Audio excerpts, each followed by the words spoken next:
gue, maaf ya, Indro Warkop ini kan saat ini dianggap living legend, tapi menurut gue dia terlalu apa sih istilahnya, milking the legacy of Warkop gitu loh. Welcome to the Talkies with me, Bayu and Edoy. For today's episode, we're going to talk about Indonesian movie, Warkop. Bukannya kita semua bakal dihukum mati ya? Emangnya ada yang lebih parah daripada itu? Assalamualaikum. أجمعناكم هذا النهار باش تشاهدوا تنفيذ حكم الإعدام في حق هاد السجناء.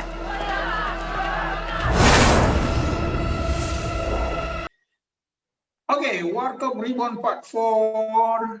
Nah, ini sequel yang kayaknya memang digudangin ya.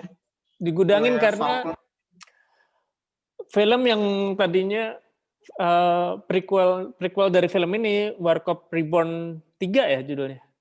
3. Mungkin diharapkan produsernya akan memecahkan segala macam rekor kali ya. Tapi kenyataannya gagal di pasaran. Dianggap gagal lah kalau untuk sekelas sebuah IP Warkop ya. Ya, tidak sesuai harapan mereka lah, walaupun nggak bisa dibilang itu. Kalau dibanding film lain ya mereka udah cukup lumayan gitu. 840.000 kalau nggak salah penontonnya. Not bad lah itu. Ya, jadi kalau film lain segitu sih ngerasa wah gitu. Tapi kalau secara Warkop Jangkrik Boss 1 dan 2 itu 6,8 dan 4 juta, jadinya memang ekspektasinya tinggi. Gagal total dianggapnya segitu. Sehingga mereka merasa nggak perlu untuk menayangkan ini di teater. Dan kalau menurut gue memang orang udah jenuh kali ya. Yang ketiga kemarin itu kan bisa dapat 840.000. Sebagian karena ada promo 5 tiket 5.000 perak kan, baik. Iya. Gue nggak tahu apakah gue beli tiket promo itu nggak waktu itu. Enggak, kita nonton reguler waktu itu. Ya cuman yang gue ingat dari film itu adalah betapa gue ngerasa kayak gue ditipu karena filmnya nggak selesai. Iya, itu. Jadi seolah-olah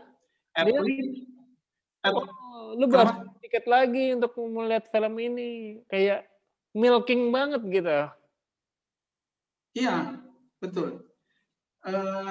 Dan maksud gue tanpa peringatan juga gitu loh. At least Jangkrik Boss itu kan dari awal ada Jangkrik Boss Part 1 gitu ya. Jadi kita tahu bakal ada Part 2-nya gitu. Nah yang ini enggak, Warkop Reborn 3 gitu loh.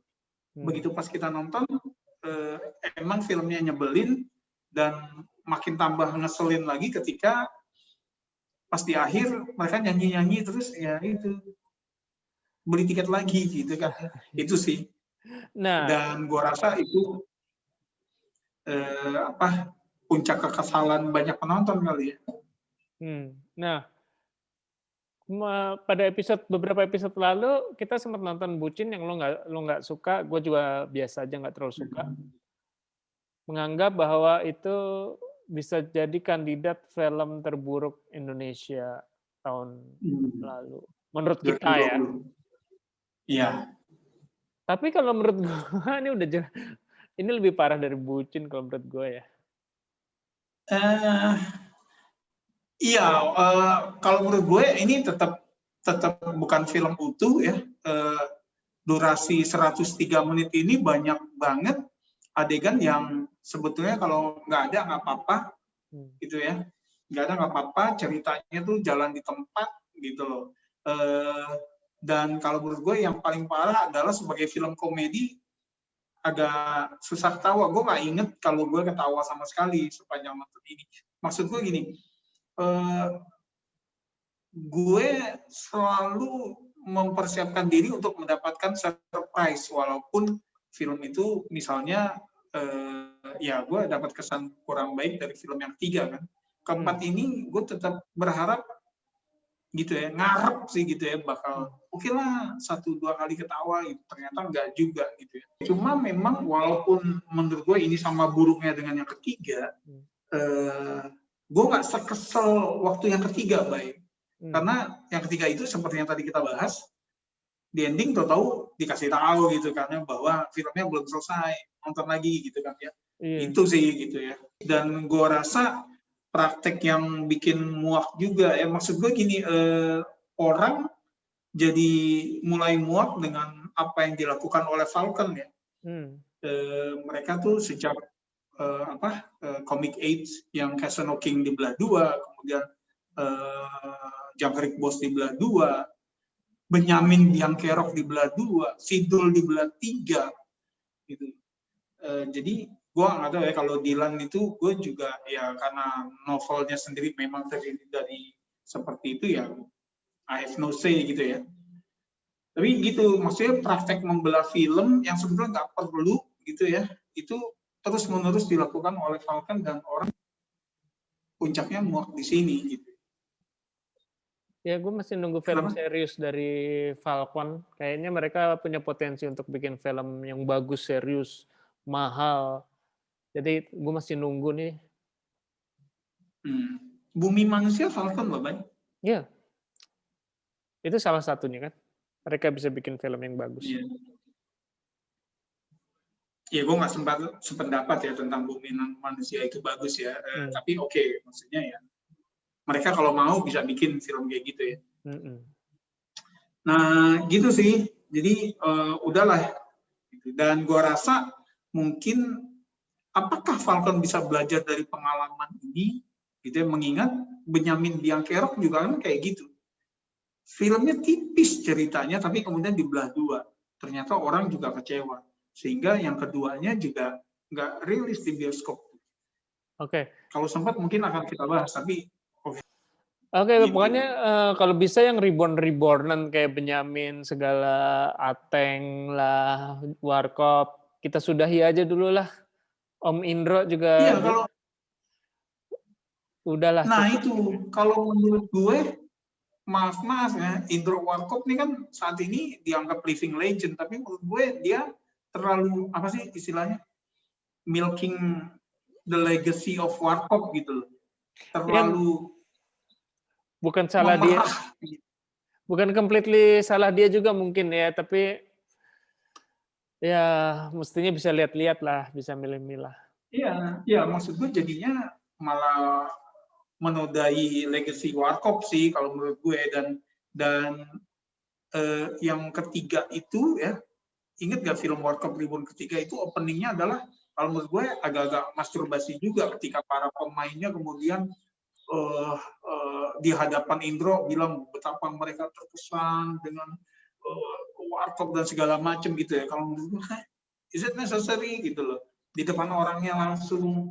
Dan Warkop, maksud gue apa yang ada di kepala Warkop Indro gitu ya ketika nanti dibikin adegannya kayak gini gitu. Dan di keempat ini openingnya juga kembali ada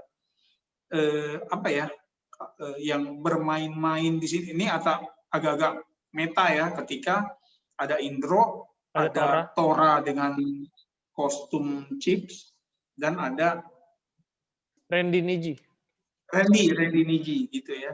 Yang kita kayaknya paham maksudnya apa ya adegan ini, tapi nggak dapet efeknya. Nggak dapet. Gitu sih.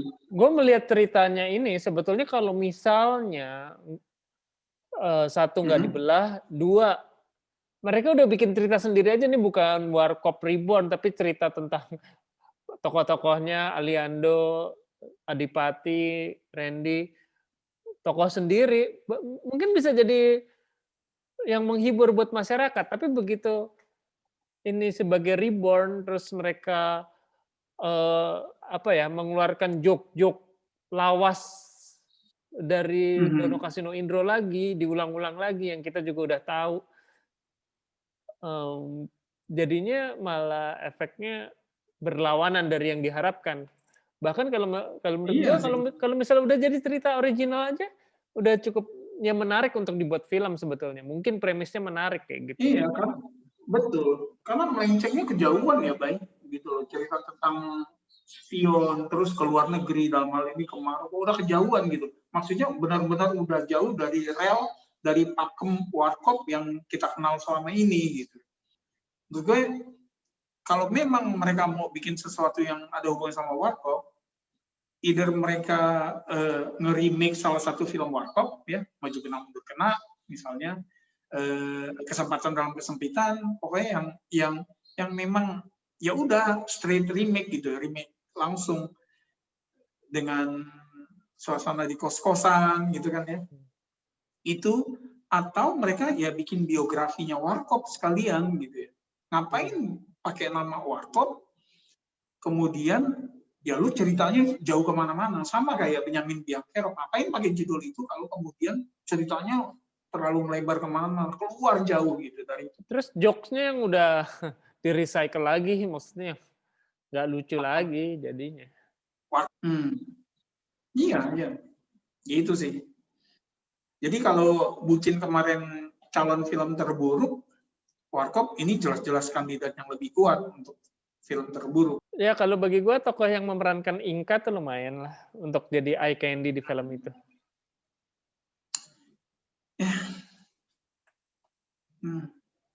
Ya, I beg to differ sih. Tapi oke. Oke, Gitu. apalagi yang mau ditambahin? Udah sih gue bilang mudah-mudahan dengan kemarin kekurang berhasilan Warkop Reborn 3 dan Benyamin Biangkerok, Falcon nih stoplah reborn-rebornan, stoplah memecah film yang sebetulnya cukup satu tapi dibikin jadi 2 atau 3. Iya, dan bikin film normal aja lah. mulai bikin film yang gue tahu mereka mampu bikin film bagus, bikinlah film bagus. Iya. Gue pikir ketika Hanung berhasil meyakinkan Falcon untuk bikin Bumi Manusia durasi 3 jam, terus jadi satu film utuh tuh, gue mengapresiasi itu sih, Pak. Skor? Skor 2 kayaknya gue. Oke, berarti turun ya. Gue ingat yang film pertama lo masih skornya 4, Pak. Iya. Ya. Halo lo? Oke, gue tetap sama dengan film pertama, film ketiganya. Yaitu? 1 out of 10. Oke.